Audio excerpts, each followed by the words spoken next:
Hello everybody and welcome back to a new mech video. This is June 2018's release. It is the Flea, the second 20 tonner to be released for the Inner Sphere side of the tech base in MWO.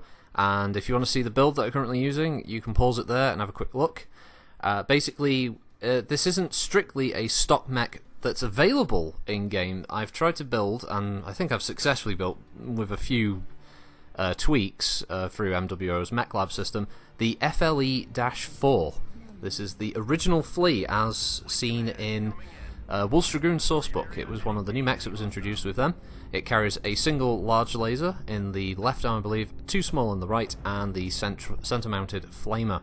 I used the Flea 17 Special Edition, which is for a pack that, for a combination of Devon and Navigator Artemis, were very kind to give codes, and I completed got the whole thing, got the hero, the whole lot. It's fantastic, so thank you both. And initial impressions of the Flea, done about 4 or 5 drops in this. This is the footage that I've managed to get the best damage in, for what that's worth. I quite like it. It's good. It is a mech that has a huge amount of energy hardpoints. Bloated, you may say. Is incredibly energy hungry. This mech, the FLE-17, has 7 energy hardpoints spread across from the CT, side torsos, and arms, 2 being in each arm. You do get other versions, like with ballistics, with machine guns, and I believe the hero one actually carries missiles, which is the only one, and there's a later one that has ECM. Basically, it's a 20-tonner that's going to play to everybody's strengths. Whatever you want from your 20-ton light, you've got it, in some way, shape, or form. Would I recommend buying the pack? Let's get this out of the way quick. Yeah, actually, I'd say. I do enjoy light mech gameplay. I like playing all mechs, but there's a certain challenge. It's like playing the Piranha as well. There's fun. You can do a lot of damage with these mechs, but it's a big risk-reward factor. If you get caught out, you're pretty much instantly dead.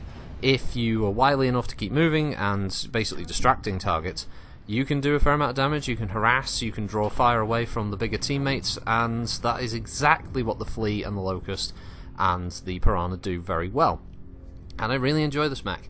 By comparison to the Locust, at least from a Battletech lore perspective, this mech is pretty weak. It has about 2 ton of armor spread across it, where the Locust is better armored. The drawback being with the Locust that has less weaponry, but the Flea is more heavily armed, so there's a bit of a difference there. Background-wise, I'm going to be doing a lore warrior about this anyway, but background-wise, the reason it's called the Flea and it doesn't have jump jets isn't because it was originally called the Flea, it was called the Trooper.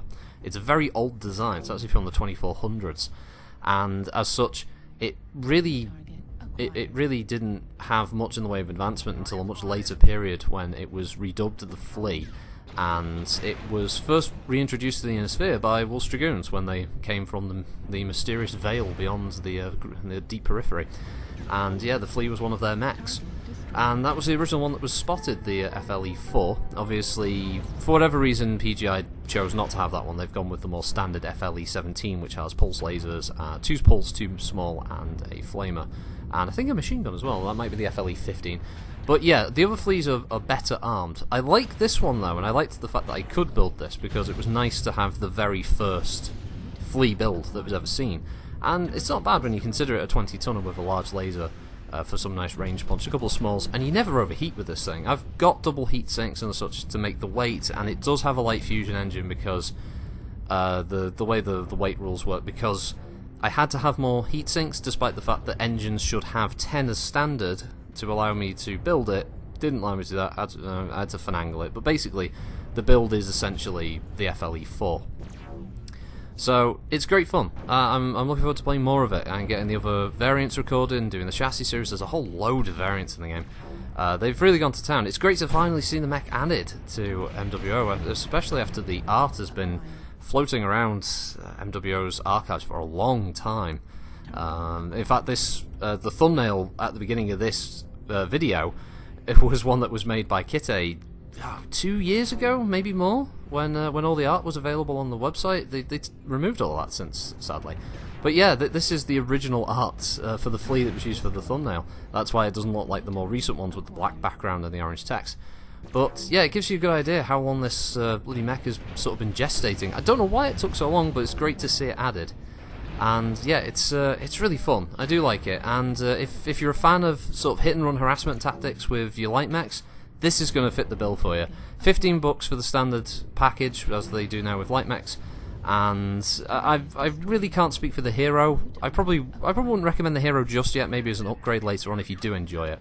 But that's the end of that round. So I did a whopping 151 damage, which is crap, I know. But I wanted to get something out there. I wanted to get something up on day of release, so I'll get the rest of them done. Thank you very much for watching, everybody. Hope you have a good week, and I'll see you next time. Bye.